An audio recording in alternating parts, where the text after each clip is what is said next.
معزز ناظرین، اللہ رب العالمین کی طرف سے ذی الحجہ کے شروع کے 10 دن اہل ایمان کے لیے اجر و ثواب حاصل کرنے کا عظیم الشان اور سنہرے موقع ہیں۔ انہی 10 دنوں میں عرفہ کا دن بھی ہے۔ اس دن دین اسلام کی تکمیل اور نعمتوں کا اتمام ہوا۔ یہی وہ دن ہے جس میں اللہ تعالیٰ نے اولاد آدم سے عہد و میثاق لیا تھا۔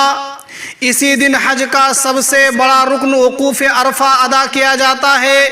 یہی وہ عظیم دن ہے جس میں میدان عرفات میں وقوف کرنے والے حجاج کرام کے گناہ معاف کر دیے جاتے ہیں اور انہیں جہنم سے آزادی کا پروانہ ملتا ہے۔ برادران اسلام، اس دن یعنی 9 ذی الحجہ کی ایک عظیم عبادت روزہ ہے جسے عرفہ کا روزہ کہا جاتا ہے، جو غیر حاجیوں کے لیے مسنون ہے۔ خود نبی صلی اللہ علیہ وسلم اس روزے کا اہتمام کرتے تھے۔